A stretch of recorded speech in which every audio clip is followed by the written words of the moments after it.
এক সচিব স্যারকে আমি ফোন দিচ্ছি, আমি আমার কমিশনার দিয়েও ফোন দিচ্ছি যেন ওনাদের সাথে কথা বলে।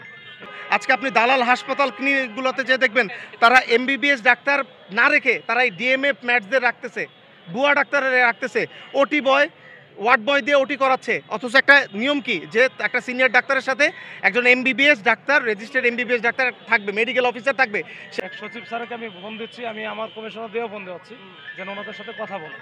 কিন্তু ওই যে ওনারা যে গিয়ে বসছেন ওরা নিজেরাই বসছে। আমরা কতক্ষণ থাকবে নিজেরা বসে জি, আমরা পুলিশ ভাইদের কাছ থেকেও সহযোগিতা কামনা করছি। তারা আমাদের সাথে কোনো ধরনের হার্ডলাইনে যাবে না। আপনারা দেখেছেন আমরা কিন্তু শাহবাগের মতো কোনো গুরুত্বপূর্ণ বা মহাখালীর মতো কোনো গুরুত্বপূর্ণ স্থান দখল করে জনদুর্ভোগ এই মানে রমজানেই করি না। আমরা এই শিক্ষা ভবনের পাশে আব্দুল গনি রোডে একটা ছোট্ট একটি অংশ আমরা এই যে হাজার হাজার আমাদের এরা ছিল স্টুডেন্ট এবং ডাক্তাররা ছিল, এখন অনেকেই নামাজের বিরতিতে গিয়েছে।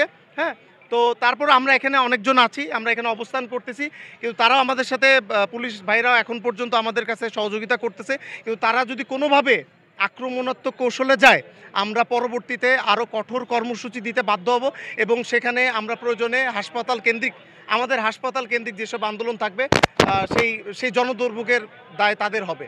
আচ্ছা, আমরা জানি যে সচিবালয় 144 ধারা জারি থাকে সব সময়, তো সেই ক্ষেত্রে আপনারা দেখুন, আমরা এখানে যারা আছি আমরা ডাক্তাররা দেশের প্রথম শ্রেণীর নাগরিক এবং আমরা বাংলাদেশ গণপ্রজাতন্ত্রী বাংলাদেশ সরকারের আইনের প্রতি যথেষ্ট শ্রদ্ধাশীল। ঠিক আছে, আমরা ডাক্তাররা কখনোই, আপনি আজ পর্যন্ত কখনোই দেখতে পারবেন না যে হাসপাতালে রুগীর লোকরা বিভিন্ন ধরনের মব হয়ে ডাক্তারদের আঘাত করছে ভুল চিকিৎসার অপবাদ দিয়ে, কিন্তু ডাক্তার কখনোই কোনো রুগীর গায়ে হাত দেয়নি। ডাক্তার আপনারা দেখছেন ঢাকা মেডিকেলে মার খেয়ে পড়ে আছে, মুগদা মেডিকেলে মার খেয়ে পড়ে আছে, সলিমুল্লাতে ডাক্তাররা আক্রমণের শিকার হয়েছে রুগীদের। হ্যাঁ, কিন্তু কখনোই ডাক্তার কিন্তু পাল্টা আক্রমণ করেনি। আপনি এখন পর্যন্ত বাংলাদেশের ইতিহাসে দেখাতে পারবেন না যে কোনো ডাক্তার এভাবে দেশের আইনের প্রতি অশ্রদ্ধাশীল হয়ে কোনো মব অ্যাকশন করেছে বা কোনো বিশৃঙ্খলা করেছে।